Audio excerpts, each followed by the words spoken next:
Welcome students, 11th की chemistry की class में आपका फिर स्वागत है। हम सभी लोग 11th क्लास में चैप्टर नंबर 1 को पढ़ रहे थे, जिसका नाम था रसायन की कुछ मूल अवधारणाएं। इस चैप्टर में हम सभी लोग रासायनिक संयोग के नियमों को पिछले 3 वीडियोस से पढ़ रहे हैं। जिन भी बच्चों ने रासायनिक संयोग के नियम नहीं पढ़े हैं वो मेरे प्लेलिस्ट में इस चैप्टर का नाम ढूंढते हुए रासायनिक संयोग के जस्ट पिछले 3 वीडियोस देख लीजिए, जिससे आपको ये नियम क्रम से समझ में आ जाएं। आज हम जिस रासायनिक संयोग के नियम के बारे में बात करने वाले हैं उस नियम का नाम है तुल्य अनुपात का नियम, या जिसको हम बोलते हैं व्युत्क्रम अनुपात का नियम, या जिसको हम बोलते हैं लॉ ऑफ रेसिप्रोकल या लॉ ऑफ इक्विवेलेंट प्रोपोर्शंस। ठीक है, तो देखो ये एक बहुत इंटरेस्टिंग नियम है, बहुत सिंपल नियम है। सबसे पहली चीज़, ये जो नियम लिखा हुआ है ये आप अपनी कॉपी पे लिख लीजिएगा, बट लिखने से पहले या समझने से पहले मैं डायरेक्टली आपको एग्जांपल लेता हूँ तो आपको ये चीज़ें ज़्यादा अच्छे तरीके से समझ में आ जाएंगी। जैसे थोड़ी देर के लिए हमने 3 एलिमेंट लिए, ठीक है। पहले एलिमेंट का नाम है Na, दूसरे एलिमेंट का नाम है H और तीसरे एलिमेंट का नाम है Cl। ध्यान से समझना इसे। हमारे पास 3 एलिमेंट हैं Na, H और Cl। तो अगर Na और H इनके बीच में आपस में रिएक्शन हो जाए तो क्या बन जाएगा? NaH। Na और Cl इसके बीच में अगर आपस में रिएक्शन हो जाए तो क्या बन जाएगा? NaCl। तो आप बताओ Na का परमाणु भार कितना होता है? 23 और H का परमाणु भार होता है 1। Na का परमाणु भार होता है 23, Cl का परमाणु भार होता है 35.5। अब अगर H और Cl की आपस में रिएक्शन कराई जाए तो इससे बनेगा HCl।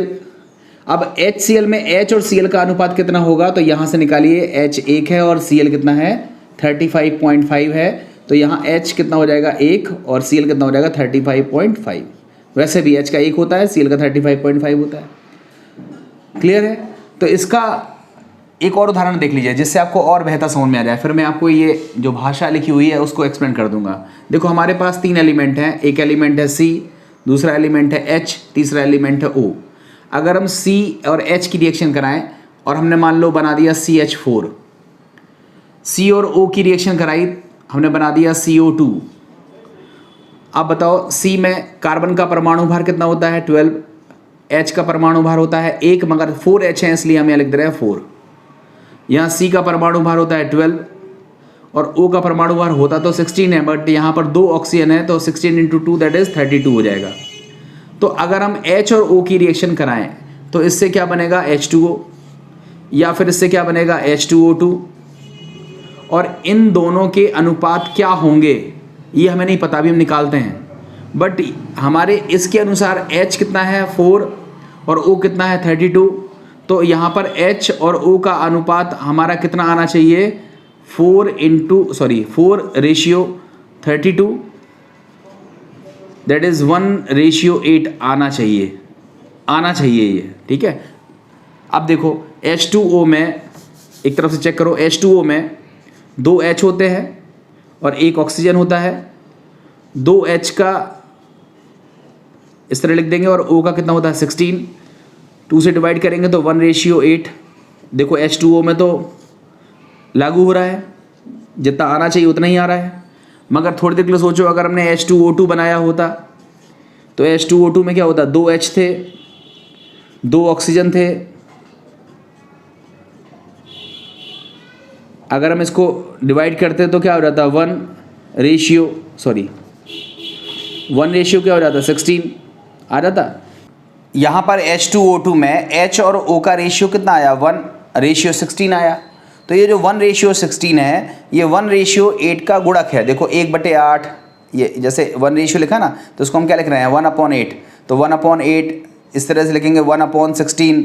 8 का टेबल पढ़ो तो 1/8, 1/16, 1/24, 1/32। तो ये इसका क्या हो जाएगा? पूर्ण गुणक हो जाएगा, पूर्ण गुणज हो जाएगा। तो इसका मतलब H2O2 में एग्जैक्टली 1/8 तो नहीं है, मगर हाँ ये 1/8 के गुणक के रूप में ये चीज़ है। जैसे हमने कहा 2 और ये लिख दिया 4, तो ये 4 क्या है? 2 × 2, 2 का गुणक है। फिर हमने लिख दिया 6, तो ये 2 × 3, ये 2 का गुणक है। तो उसी तरह से 1/8 का गुणक क्या हो जाएगा? 1/16, 1/24, 1 रेशियो, समझ रहे ना? तो ये उसका क्या हो जाएगा, पूर्ण गुणक हो जाएगा। ये हमने दूसरा एग्जाम्पल लिया। अब एक एग्जाम्पल और देखिए आप, ठीक है। हमने एक एग्जाम्पल लिया जिसमें हमने 3 एलिमेंट लिए, N लिया, H लिया और O लिया। N और H की रिएक्शन कराई तो बन गया NH3, N और O की रिएक्शन कराई तो बन गया N2O3। अब थोड़ा देर के लिए सोचो, N का होता है 14 और H का होता है 3, सॉरी H का होता तो 1 है बट 3H है तो यहाँ 3 कर दिया।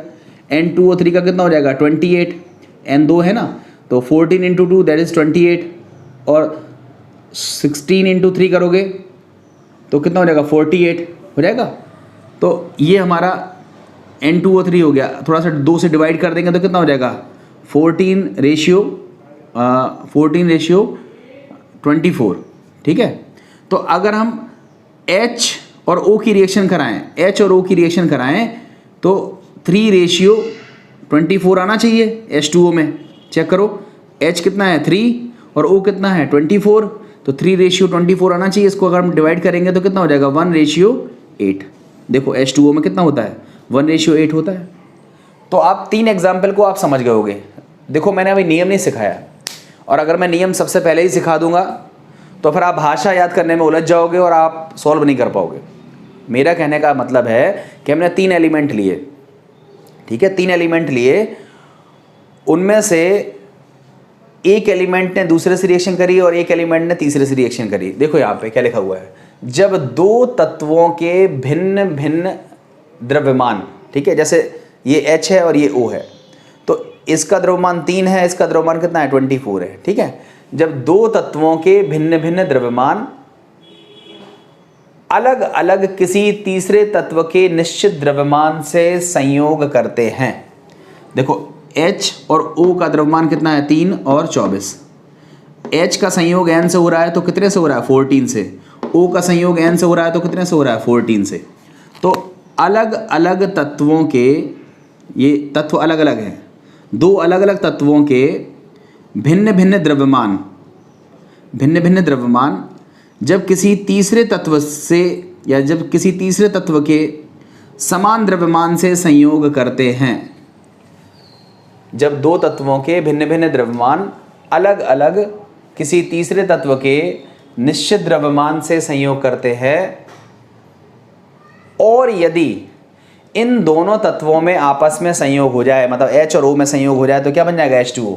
और यदि इन दोनों तत्वों में आपस में संयोग हो सके तो वे उसी अनुपात में अथवा उसके सरल गुणित अनुपात में संयोग करेंगे जिससे वे तीसरे तत्व के एक निश्चित द्रव्यमान से संयोग करते हैं। जैसे H ने N से क्रिया करी थी तो H का कितना यूज़ हुआ था 3, O ने N से क्रिया करी तो कितना यूज़ हुआ था 24। तो जब हम H और O की रिएक्शन कराएंगे तो H और O का अनुपात कितना होगा 3:24। क्लियर हो रहा है ना। तो देखो हमारी भाषा को दोबारा से सुनो, हमने क्या लिखा है, जब 2 तत्वों के भिन्न भिन्न द्रव्यमान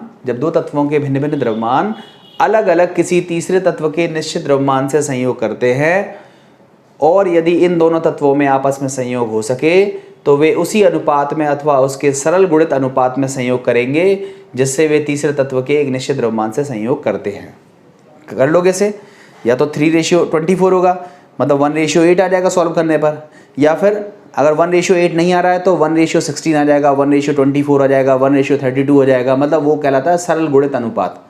ठीक है, ये सरल गुणित अनुपात कहलाता है। जैसे हमने यहाँ पे किया, H2O बना तो 1:8 आ गया, मगर H2O2 बना तो 1:16 आया, और 1:16 को हम क्या कह सकते हैं 1:8 का गुणित अनुपात हो जाएगा। तो इस तरीके से हम लोगों ने इस क्वेश्चन के इतने एग्जाम्पल्स के माध्यम से हमने देखा।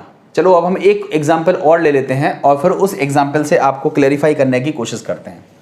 ठीक है, ये चीज़ आप लिख लोगे। ठीक है, अब देखो हमने एक एग्जाम्पल लिया जिसमें हमने P, H और O लिया। ध्यान से समझना, क्या क्या लिया, P, H और O। अब देखो हमने क्या काम किया, P और H की रिएक्शन कराई, क्या बन गया PH3। मैं यहाँ लिख रहा हूँ, PH3 को क्या बोलते हैं कमेंट बॉक्स में लिख दीजिएगा। PH3 को क्या नाम बोलते हैं कमेंट बॉक्स में लिखिएगा।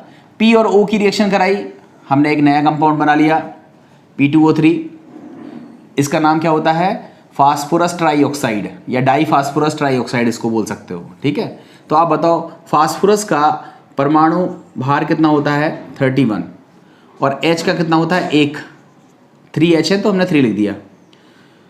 अब यहाँ पर देखो P कितना है 31 में 2 से मल्टीप्लाई होगा तो 62 रेशियो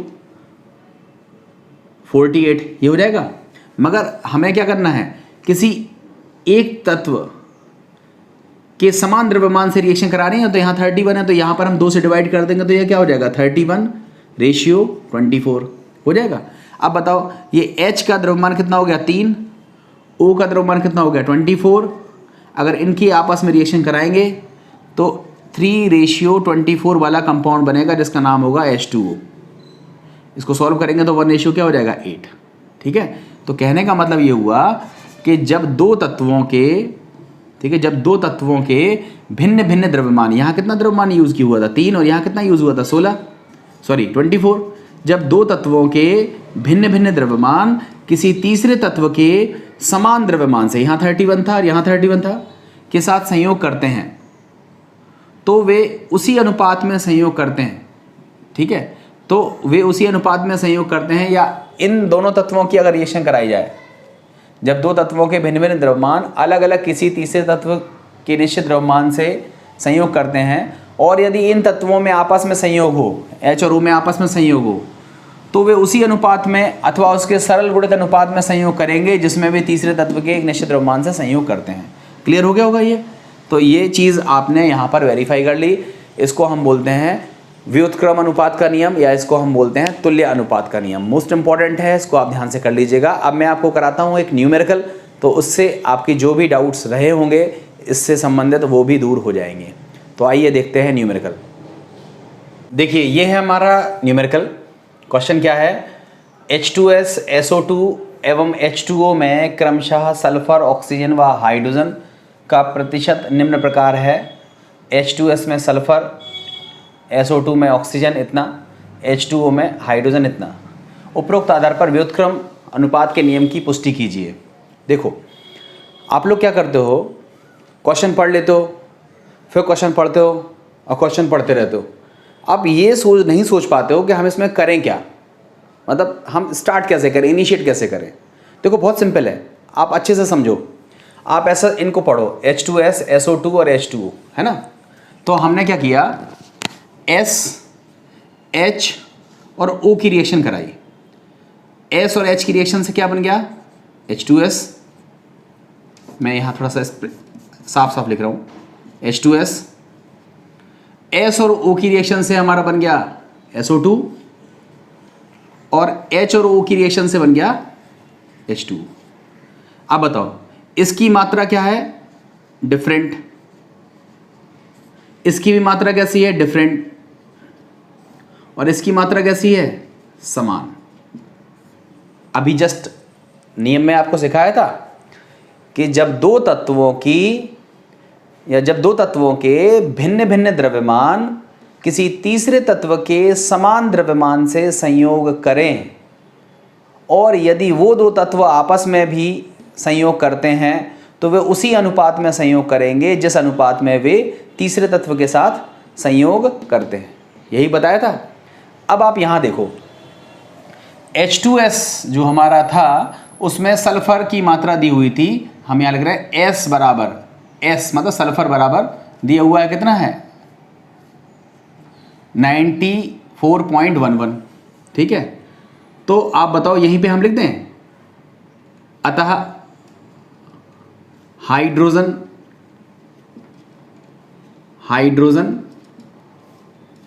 H बराबर कितना हो जाएगा, 100 में से माइनस कर देंगे 94.11, है ना। तो जब हम इसको माइनस करेंगे तो हमारा डिफरेंस कितना आ जाएगा 5.89% आ गया। आप अभी पहला आंकड़ा क्या लिखोगे, यहाँ लिखना है आपको। सबसे पहले लिखोगे प्रथम डेटा से, जो हमारा फर्स्ट डेटा है उसमें लिखोगे, फर्स्ट डेटा में क्या लिखोगे, H2S में सल्फर बराबर इतना, अतः H बराबर इतना, यहाँ लिखोगे आप। इस जगह पे। और जब आप इतना लिख चुकोगे तो देखो सल्फर की मात्रा हमें समान रखनी है, तो हम क्या लिखेंगे 94.11 ग्राम सल्फर से अभिक्रिया करने वाले हाइड्रोजन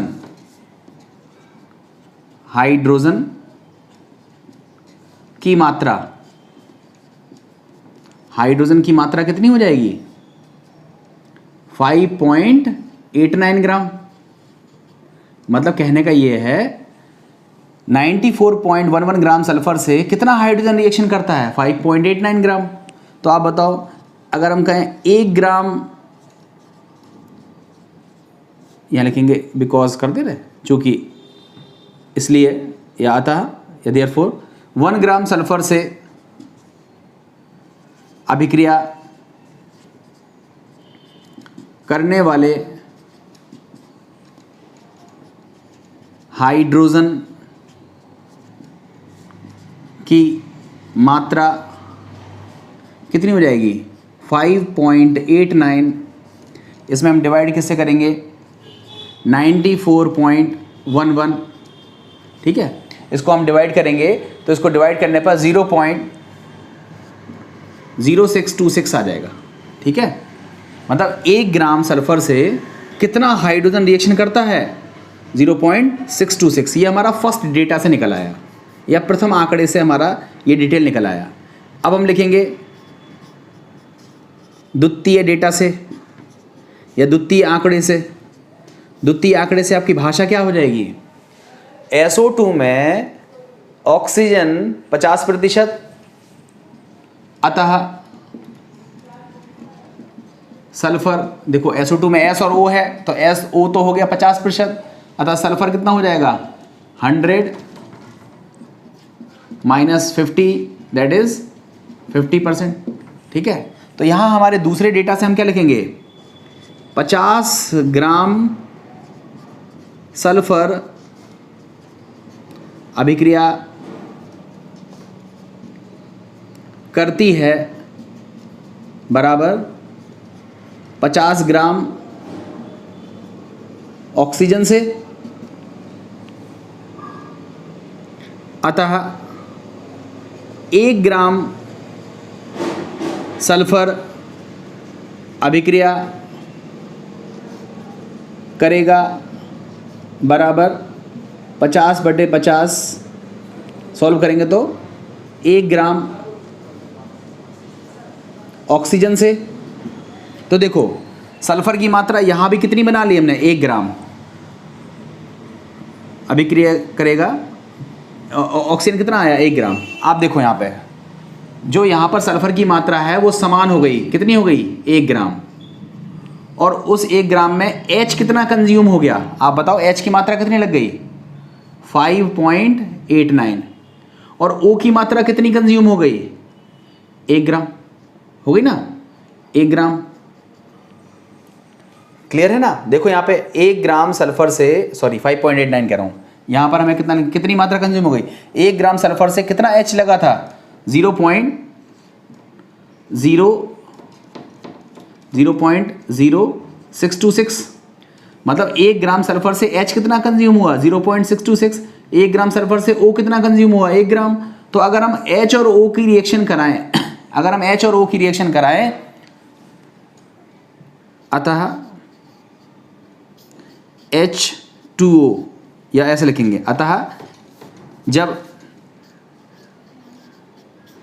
H तथा O की अभिक्रिया से H2O बनेगा तो H अनुपात O का मान कितना हो जाएगा, H का मान कितना हो जाएगा 0.0626, और अपॉन में क्या हो जाएगा 1, दैट इज 0.0626 होना चाहिए, या तो इतना होना चाहिए या फिर इसका क्या होना चाहिए पूर्ण गुणक होना चाहिए, यही चीज़ बताई थी। तो अब आप आओ तीसरे आंकड़े पर। ये तो होना चाहिए, ये आपने तुल्य अनुपात का नियम यही लगा दिया कि इतना होना चाहिए या इसका पूर्ण गुणक होना चाहिए, बनेगा तो H अनुपात O कितना होगा, इतना, अथवा इसका सरल गुणित अनुपात रहेगा।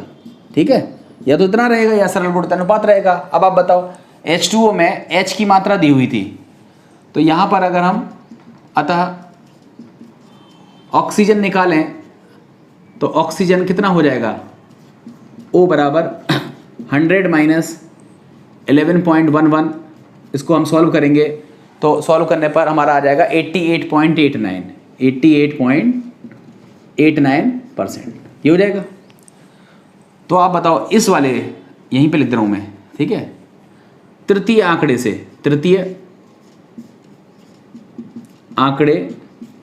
से H अनुपात O कितना होगा। देखो हमने यहाँ H अनुपात O ही तो निकाला था, तो यहाँ H अनुपात O कितना होगा, तो आप बोलोगे H की जगह रख दोगे 11.11 और O की जगह क्या रख दोगे 88.89। इसको सॉल्व करोगे तो इसकी जो वैल्यू आ जाएगी वो आएगी 0.125। कितनी आएगी, 0.125। तो आप बताओ H अनुपात O का मान कितना आया, 0.125, और यहाँ H अनुपात O का मान कितना आया, 0.626। अगर 0.626 में हम 2 से मल्टीप्लाई कर दें तो यही तो आ जाएगा। तो इसका मतलब ये हुआ कि अगर हम तीसरा आंकड़ा देखें तो उसमें H अनुपात O का मान जो आता है वो जो मान आना चाहिए था उसका पूर्ण गुणक है। तो इस तरह से हम देखते हैं कि ये आंकड़े तुल्य अनुपात के नियम को वेरीफाई करते हैं या तुल्य अनुपात या व्युत्क्रम अनुपात के नियम को पुष्टि करते हैं। ठीक है, तो इस तरह से ये हमारा क्वेश्चन था। आप इसको ध्यान से समझ लीजिएगा और अगर समझ में नहीं आता है तो आप वीडियो को रिपीट करके देखिएगा। देखो मैंने जिस तरह से आपको नियम समझाया है मैंने उसी तरह से क्वेश्चन को सॉल्व कराया है। अब आप वेरियस बुक्स में अलग अलग तरीके से सॉल्व करो, वो अलग चीज़ होती है, बट मैंने आपको जिस तरीके से नियम समझाया है उसी के तरीके से हमने आपको यहाँ पर क्वेश्चन का सॉल्यूशन भी दिया है।